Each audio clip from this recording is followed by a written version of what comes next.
Many times through my second marriage, I knew I had to get out, but never could. I had read so many books and felt so many times like God was telling me it was okay, and in fact that He wanted me to leave, but I just could not accept it because the shame and guilt was just too much to carry. Whether just in my own mind or because when I would try to leave, the manipulation tactics would all come out. Being the empathic person I am and feeling like I would let everyone down, I would fold every time. Whenever I would try to leave, shed crocodile tears I could not fight against. Covert narcissism is where the person only displays their abusive narcissistic behavior when they are in the home or in private with you. When at a family function or in public, no one would know that was going on behind closed doors. We'd go to a family get-together, and she'd be laughing with the family, no problem. But the second we left, swearing up a storm, complaining that we stayed too long, and about how much she hated being left alone in conversation with people. For the first 7-ish years of our marriage, she didn't even really come to my family get-togethers, but I willingly went to all of hers that we could. She was always trying to hide from my family for fear of being exposed. I missed so many times with my kids and my family because of this abusive behavior. I often felt like Moses trying to leave Pharaoh, but never could until one day I told my friend, I just can't leave, after trying to leave once again, and was met with more crying, tears, and proclamations of change. The very next week, I had the most severe panic/anxiety attack I had ever had. I had been dealing with them for years, but this one completely took me down. It was a really hard time, and by God's grace alone, I made it through. There were so many days I thought were my last. I never truly wanted to take my own life, but I experienced a darkness in my thoughts and emotions I never experienced before. The lies and panic was constant every minute of the day. So much that I had to leave worship music on literally 24/7 just to make it through. The depression, anxiety, and panic had a grip on my life, but God was right there with me. I remember so many times hearing specific songs like Leanna Crawford's Psalm 23 song, or Megan Wood's Truth song come on at the perfect time, which would bring me so much peace when I needed it most. I remember just reading simple scripture verses over and over again to feel even just a little bit of peace. To be honest, the 3 days after I started my meds, I know it was God knowing that I needed the outdoors, and something to fix my mind on, so He provided something I needed to fix on my mower that I never had before. It took me 3 days to do, and truly helped me a lot. I remember the feeling of sitting outside in the sun, and it was like healing medicine for my mind and body. Many days I'd have to force myself out of bed, and to just keep moving a little bit at a time. It felt worse to stay laying in bed with my raging thoughts. When I was finally able to get on medication, I was able to finally start my rehabilitation. With God's help, I finally started to get better.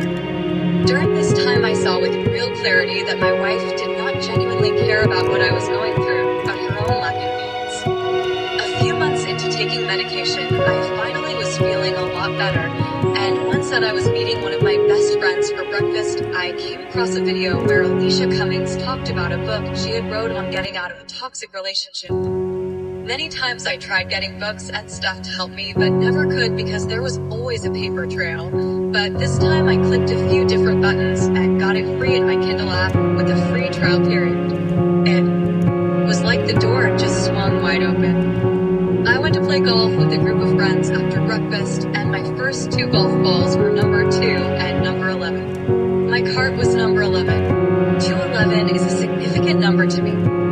I've been a truck driver for almost 20 years, but only in the last handful of years did I start noticing so many signs and specifically numbers. It started out small, seeing some signs here or there, and then it became very repetitive, like I was seeing a lot of the same numbers and signs, so I began believing this could be a way God is trying to speak to me. I found that God meets us where we are in numbers were something I am constantly surrounded by. As I started reading the book from Alicia Cummings, I was scheduled to take a load to Georgia. It was Monday, October 21st. I sat in the dock to load. In Marion, Indiana for 5 hours, as my load wasn't quite ready, so I started reading. As I began reading, it was resonating so strongly in me that I needed to leave this toxic marriage. I had already felt strongly enough to go ahead and pack my semi with way more than I normally take.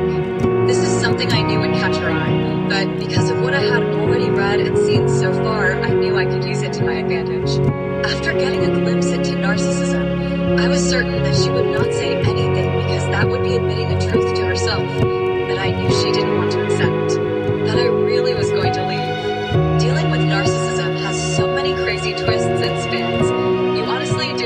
which way is up or down.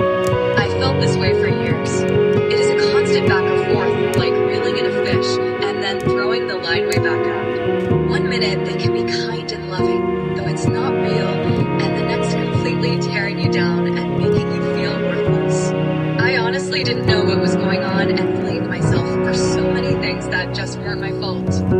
I knew somewhere deep inside that this was not how I was supposed to be treated, but the gaslighting and manipulative tactics she used made me constantly feel like I was the one to blame. I remember starting to head down to Georgia and the signs just started to flow. I had prayed to see a red cardinal like Alicia did in her book, not even thinking about the fact I was set to drive through Louisville, Kentucky. Home of the Louisville Cardinals, which meant they were everywhere. I was listening to podcasts and messages from different people and was hearing them speak clearly about all the red flags of a narcissistic person. At one point I remember putting in my GPS trying to find a truck stop for the night near Nashville, and one popped up Cummings Drive, Portland, Tennessee. At that moment I knew something was going on and God was at work. It was in the days and months to follow that God began a work of healing into my life from all of the trauma, hurt, rejection, abandonment, and all the deep-rooted issues that had kept me stuck in a repetitive cycle. I did not have a healthy view of how God saw me, and therefore could not believe He had so many better things and people in store for my life. At this point in time, I had been on medication for anxiety, depression, panic attacks for a few months, and things were slowly starting to get better. I finally got to the point where enough was enough.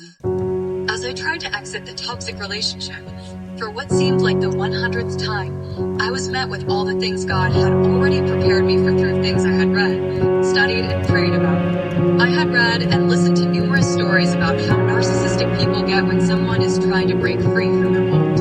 In one video I listened to, they were talking about how this narcissistic person went straight to family members of the person trying to get free to get them on their side. They would also go to the church leaders involved to get them on their side as well.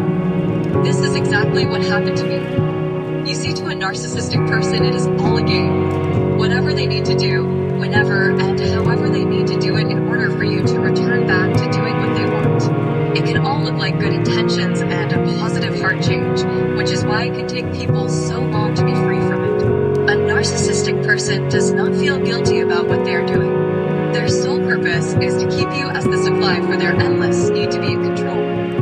When I arrived in Georgia the next day and finally told her I wasn't coming back, she immediately called my brother-in-law, whom she was closer with, to question what I was doing, and drove straight 45 minutes to my pastor and his wife at our church.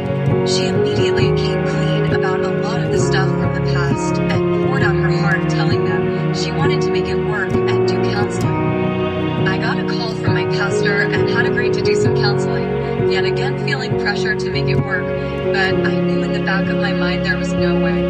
I literally prayed for God not to send me back north of Nashville if He wanted me to leave. No, I didn't really give it a time frame, but typically when I would deliver a load somewhere, there would be a back haul for me somewhere along the way heading back to my shop. For 2.5 days there was nothing.